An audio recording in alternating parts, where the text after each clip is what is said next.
Hello, Jane and Justice. How are you guys? Good. How are you? Thanks for this one. Nice to meet you guys, and congratulations on this new movie of yours. Thank you. Did I make you laugh, or were you laughing about something else? We make each other laugh. Yeah, we were laughing internally. Okay. I like did a reach around while I was readjusting. I was trying to give them physical affection And- while they were adjusting. and it just became a big mess. Exactly. It happens. It happens. Yeah. Well, yeah, I mean, I absolutely love this movie. I was at a screening where a lot of people shared the same feeling. So, big congrats. I can't wait for the rest of the world to see it. And I was going to ask you, Jane, I grew up in the 90s. So seeing a movie like this, characters who watch, a certain 90s TV show like that. I was curious, when you were putting this script together, this movie together, was there a particular throwback TV show that you sort of had in your mind as you were filming, like something, or maybe it was like a blend of a couple things, or I'd say, the recipe was like a couple tablespoons of Are You Afraid of the Dark? Like a pinch of Pete and Pete, and then a whole lot of Buffy on the grill.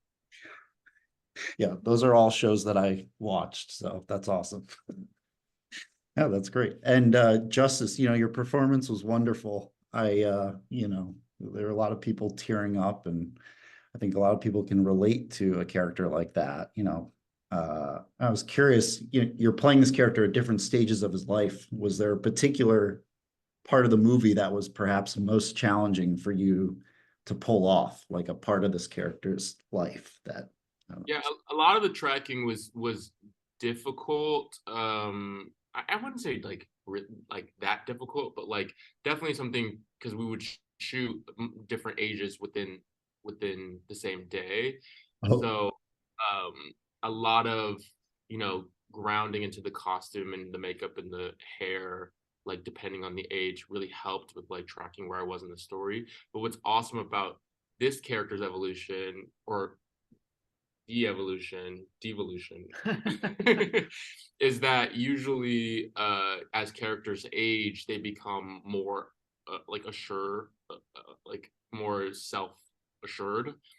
But he becomes less. He becomes more insecure. He becomes less connected to his body. He becomes uh,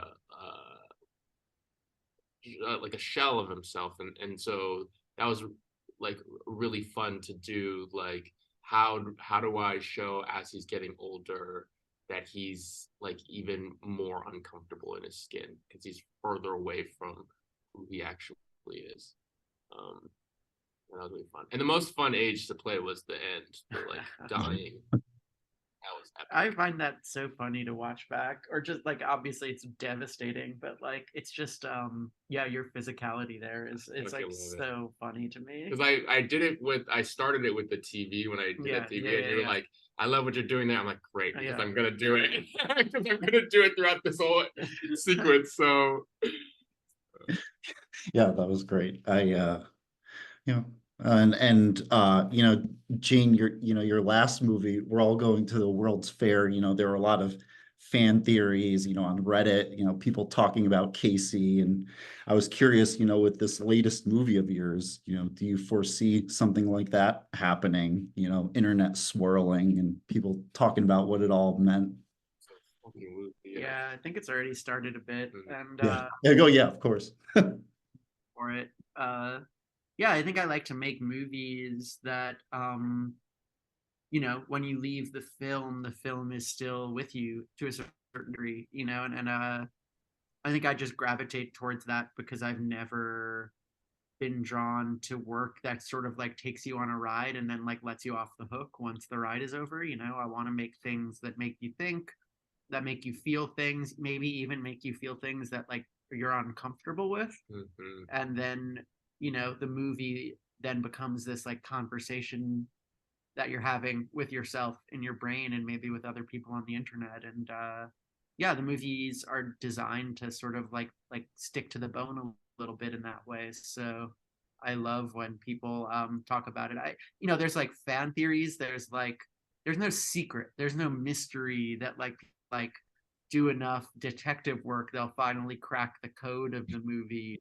But the movie is deep and I think emotionally dense and hopefully a very generative piece of material that like the conversations could be like productive emotionally. What I found even out of Sundance was that, you know, like I feel like While Going to the World's Fair was more like a little bit clearer of like beginning, middle, end, like, you know, like you understand narratively everything that's happening. And this movie is, I mean, like if you really pay attention, you can track that arc, but a lot of it is like vibe. A lot of it is like mind fuckery. And I what I found out of Sundance is there were so many people who were like, that was incredible, that was amazing. And I would go like, oh, did you like the part where this happened? They're like, that's what that meant, that's what that happened. But I think it speaks to like Jane's ability to, like you said, like get under an audience's skin and create a feeling, even if the audience isn't understanding it logically. They're just like, I still am like connecting with it emotionally. And I think that's what great film does.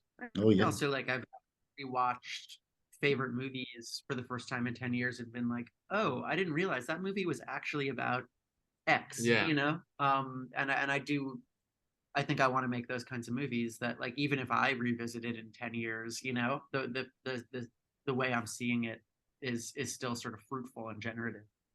Is there a certain movie that you've watched recently that sort of had that Yeah, you know what effect I on you? rewatched that made me feel this way recently was, and I was surprised about it, was Dazed and Confused.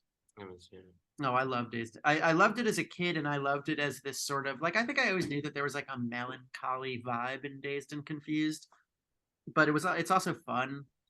But revisiting that movie in 2024, and I maybe like as a trans person, like that movie to me felt like harrowing and violent and about like male anger. You know, yeah, just a movie that I used to be able to just sort of hang out with now felt like actually brutal emotionally. Yeah, I like that kind of growth. Yeah, I would agree with that. I have a filmmaker buddy, that's his favorite movie. And I remember when he said that, I'm like, oh, isn't that just like sort of like that stoner? And then like I rewatched it and I'm like, oh, okay, I can see it now. Yeah, very cool.